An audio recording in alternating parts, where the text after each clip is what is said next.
से वर्क कर सकता है। इधर ह्योन्सू को इस काम में मजा आ रहा था और लगन के साथ अपना काम करता जा रहा था। वो मेटल को गर्म करता, उस पर हथौड़ा मारता, फिर उसे ठंडा करके वापस वही प्रोसेस दोहराता रहता। ह्योन्सू ने फाइनली इस मेटल को सी ग्रेड से बी ग्रेड में पहुंचा दिया था, जिसे देखकर रेन को अपनी आंखों पर यकीन नहीं हो रहा था। बोलता है, ये बंदा क्या चाहता है? इसने पहले ही एक सी ग्रेड के मेटल को बी ग्रेड तक अपग्रेड कर दिया, लेकिन ये फिर भी अपना काम नहीं रोक रहा। क्या ये इससे हायर ग्रेड भी अचीव कर सकता है? इधर रात भर काम करने के कारण ह्योन्सू का सिर घूमने लगता है। रेन उसके पास आता है और मेटल को अपने हाथ में पकड़कर बोलता है, तुम मुझे बताओ कि मुझे क्या करना है। रेन को देखकर ह्योन्सू खुश हो जाता है और दोनों मिलकर मेटल को फोर्ज करने लगते हैं। ह्योन्सू के बताए सारे इंस्ट्रक्शंस रेन फॉलो करता है और अपने नोटबुक में लिखते जाता है। कुछ टाइम के बाद ये मेटल बी ग्रेड से ए ग्रेड तक बन जाता है। रेन उसे हाथ में पकड़कर खुश हो जाता है, क्योंकि उसने कभी भी एक सी ग्रेड के मेटल से ए ग्रेड का वेपन नहीं बनाया था। इधर ह्योन्सू वापस से अपने काम पर लग जाता है। रेन उसे बोलता है बच्चे, तुमने एक ए ग्रेड का वेपन बना दिया है, क्या तुम खुश नहीं हो? जिस पर ह्योन्सू बोलता है कि अभी उस पर काम करना बाकी है, उसे अभी उस स्वॉर्ड को और भी शार्प बनाना है, और वैसे भी इसका हैंडल अभी नहीं बना है। ह्योन्सू की बात सुनकर रेन बोलता है, मैंने तुम जैसे आउटसाइडर को पहले कभी नहीं देखा, तुम मुझे अच्छे लगे बच्चे। तभी ह्योन्सू बोलता है, मुझे ये काम बचपन से पसंद है और इस काम को करने में मुझे मजा आता है। रेन उससे बोलता है, तुम्हें कहा था कि तुम इस स्वॉर्ड को बनाकर अपने साथ ले जाओगे। ह्योन्सू सिर हिलाकर हाँ बोलता है।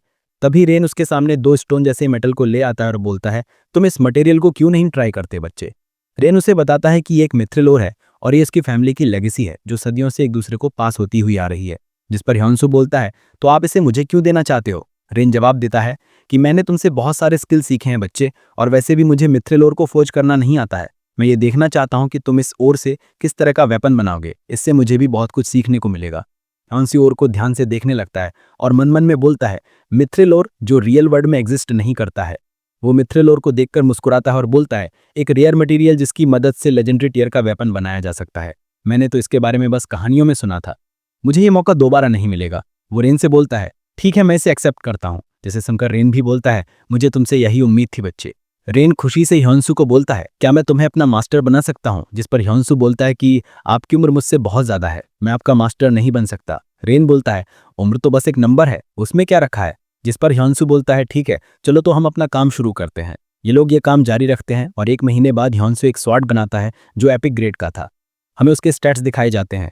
Grade legendary tier, durability 3000, attack power 143, restrictions creator के लिए कोई लिमिट नहीं, रिक्वायर्ड लेवल 40 या उससे ज्यादा। Special abilities strength +6, agility +7, attack on undead 8%, attack speed 15%, critical hit chance 25%, passive skills fifth blade, active skill resilient sword. फिर हमें ह्योन्सू के स्टैट्स भी दिखाए जाते हैं, जो अवेलेबल 1 पर था और उसके पास कोई क्लास नहीं थी। ये सारी डिटेल्स और ह्योन्सू की स्टोरी ये टीम लीडर देख रहा था, क्योंकि वो जानना चाहता था कि एक स्टार्टिंग सिटी में एक एपिक ग्रेड का स्वॉर्ड कोई कैसे बना सकता है। उसके असिस्टेंट अपनी टीम लीडर से बोलती है कि आप यहाँ घूमने की बजाय अपना काम भी करेंगे। टीम लीडर बोलता है कि अभी वो बहुत ज्यादा फ्रस्ट्रेटेड हो चुका है और कुछ टाइम के लिए ब्रेक लेगा। वो असिस्टेंट से पूछता है, क्या तुम्हारे पास इस बंदे की और भी डिटेल्स हैं? जब असिस्टेंट अपने सिस्टम में चेक करती है तो उसे यहाँ पर इसके सारे डिटेल्स मिल जाते हैं। नेम ह्योन्सू, एज 23, जो कि ओडोंग सिटी के किसी अपार्टमेंट में रहता है। ये सुनकर टीम लीडर खुश हो जाता है और असिस्टेंट ली का शुक्रिया करता है। तभी असिस्टेंट ली बोलती है, मैंने इसके डिटेल्स इसलिए चेक किए क्योंकि उसने उस इवेंट को क्लियर किया है और हमें उसे 50 मिलियन वॉन का वीआईपी कैप्सूल भी भेजना है। असिस्टेंट ली बोलती है कि इस बंदे ने हमें एक बार भी कांटेक्ट नहीं किया, शायद से वो ये वीआईपी कैप्सूल लेना नहीं चाहता है और अपनी आइडेंटिटी को प्राइवेट ही रखना चाहता है, क्योंकि अगर उसकी आइडेंटिटी रियल वर्ल्ड में रिवील हो गई तो सभी लोग इसे एक सेलिब्रिटी जैसा ट्रीट करने लगेंगे। तभी उनका ध्यान स्क्रीन की ओर जाता है, जहां ह्योन्सू इस रिक्वेस्ट को पूरा करने के बाद अपना स्वॉर्ड उठाकर जल्दी से वहां से भाग जाता है और लोगों की नजरों से बचता है। ये देखकर टीम लीडर भी बोलता है कि तुमने सही कहा, इस बंदे के पास अपनी आइडेंटिटी छुपाने की कोई रीजन जरूर होगा। टीम लीडर पूछता है, तो बताओ अब ये बंदा कहाँ होगा? असिस्टेंट चेक करती है और उसे पता चलता है कि ह्योन्सू अभी हंटिंग ट्रेनिंग ग्राउंड में है। जब ह्योन्सू हंटिंग ट्रेनिंग ग्राउंड में आता है तब वहां का इंस्ट्रक्टर रेल्सन उसे वार्निंग देता है कि तुम अभी इस हंटिंग ग्राउंड में नहीं आ सकते, तुम्हारा लेवल बहुत ही कम है, मेरा टाइम वेस्ट मत करो, पहले स्टार्टिंग जोन में जाके कुछ रैबिट्स को मारो और जब तुम्हारा लेवल इनफ हो जाए तो यहाँ आ जाना। जिस पर ह्योन्सू बोलता है कि तुम बस मेरा लेवल चेक कर सकते हो, लेकिन मेरे स्किल्स को नहीं। मैं तुम्हें अश्योर करता हूँ कि मैं तुम्हारा टाइम वेस्ट नहीं करूंगा। जिस पर रेल्सन बोलता है, ठीक है बच्चे, अगर तुम मरना ही चाहते हो तो मैं कुछ नहीं कर सकता, तुम वहां पर रखे एक स्वॉर्ड उठा लो और ट्रेनिंग ग्राउंड में चलो। तब ह्योन्सू बोलता है कि इन स्वॉर्ड को यूज करने की बजाय मैं खुद का स्वॉर्ड यूज करना चाहूंगा। चैप्टर 4 की शुरुआत में कोई ह्योन्सू के बारे में बात कर रहा होता है। वो बताता है कि ह्योनसू ने पूरा 1 महीना बस बिगिनर जोन में बिताया, जो नॉर्मली प्लेयर्स बस आधे घंटे में पूरा कर लेते हैं। इसके पास ना कोई स्किल है, ना ही कोई क्लास, मतलब इसने अभी तक अपना प्रोफेशन भी चूज नहीं किया है। इसके पास बस एक एपिक ग्रेड का स्वॉर्ड है जो उसने खुद फोर्ज की है। ये तो अजीब बात है कि इसके पास ब्लैकस्मिथ का प्रोफेशन नहीं है, फिर भी इसने एक एपिक ग्रेड का स्वॉर्ड बना लिया। इसका मतलब हो सकता है कि वो रियल लाइफ में एक ब्लैकस्मिथ हो। उसका नाम ह्योनसू है और वो अभी सिर्फ लेवल 1 पर है और अभी से वो हंटिंग ट्रेनिंग ग्राउंड को क्लियर करने गया है।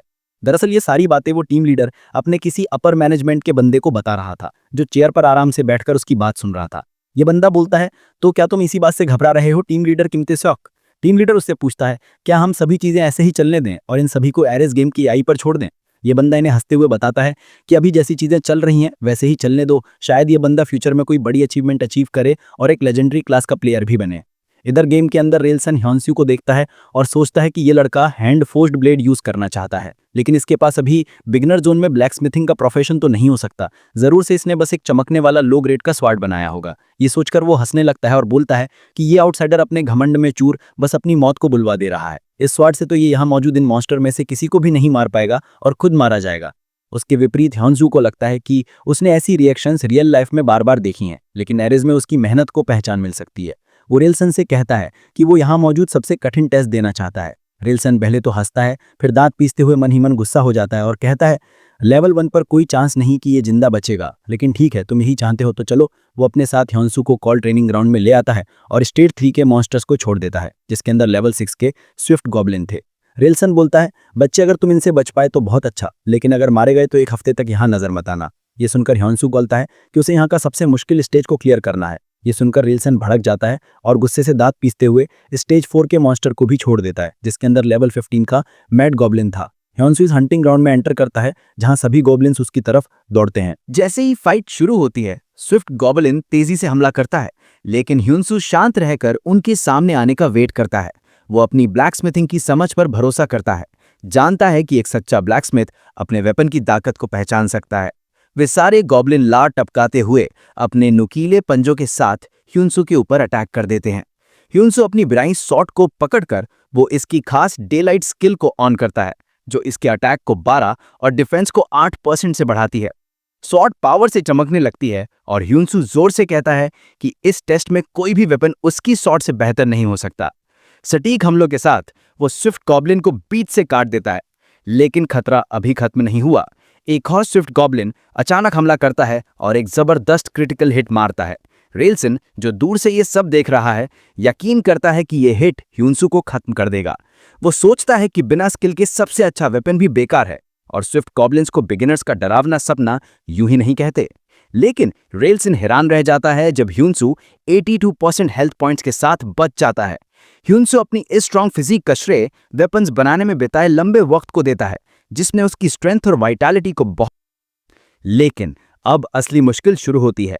मैड गॉब्लिन अपनी खास skill Thrones of madness use करता है, जिससे ह्योनसू को चक्कर आने लगते हैं और उसकी आंखों के सामने धुंध छा जाती है। रेलसन भले ही ह्योनसू के अब तक के प्रदर्शन से प्रभावित है, सोचता है कि ये उसका आखिरी पल है, लेकिन ह्योनसू हार नहीं मानता। वो अपने बनाए वेपन पर भरोसा करता है और पूरी ताकत लगाता है। डे लाइट की दूसरी स्किल स्विफ्ट ब्लेड को ऑन करके वो अपने अटैक स्पीड को बहुत तेज कर देता है। तेज और सटीक हमलों की बौछार के साथ वो लेवल का फर्क कम कर देता है और सभी गॉब्लिन्स को काटते हुए आगे बढ़ जाता है। डेवलपर्स के ऑफिस में पूरी टीम बैटल को देखकर दंग रह जाती है। वे सभी ह्योनसू की स्किल से हैरान हैं। एक आखिरी जोरदार हमले के साथ ह्योनसू मैड गॉब्लिन को हरा देता है। रेलसन पहले तो अविश्वास में, फिर खुशी से चिल्लाता है कि इस लड़के ने वो कर दिखाया जो कोई और नहीं कर सका। वो ह्योनसू की तारीफ करता है, कहता है कि उसके हमले भले ही परफेक्ट नहीं थे, लेकिन हर स्ट्राइक ने सॉर्ट की असली ताकत को बाहर लाया। ये सोचकर कि ह्योनसू ने पहले सॉर्ट्समैनशिप की ट्रेनिंग जरूर की होगी, वो शॉक्ड हो जाता है जब ह्योनसू बताता है कि उसने सिर्फ अपने बनाए वेपन्स को चलाना सीखा है और ह्योनसू के हाथों पर जलने और जख्मों का निशान थे, जो उसकी मेहनत का सबूत है। रेलसन को एहसास होता है कि वो एक असली ब्लैकस्मिथ के सामने खड़ा है। रेलसन अपने पहले के बर्ताव के लिए शर्मिंदा होकर वो माफी मांगता है और ह्योनसू के लिए उसकी एफिनिटी अब पूरी मैक्स हो जाती है।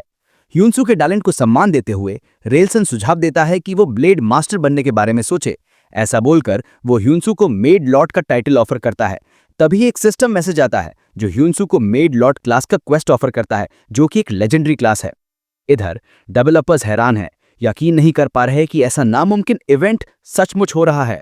मेड लॉर्ड क्लास ह्यूनसू को सीधे सेकंड टियर यूजर बना देगा। टीम लीडर ह्यूनसू के इस डेवलपमेंट से खुश है। ह्यूनसू की गजब की काबिलियत को देखते हुए वो खुद से बोलता है, ये प्लेयर जरूर से इस लेजेंडरी क्लास को हासिल करेगा।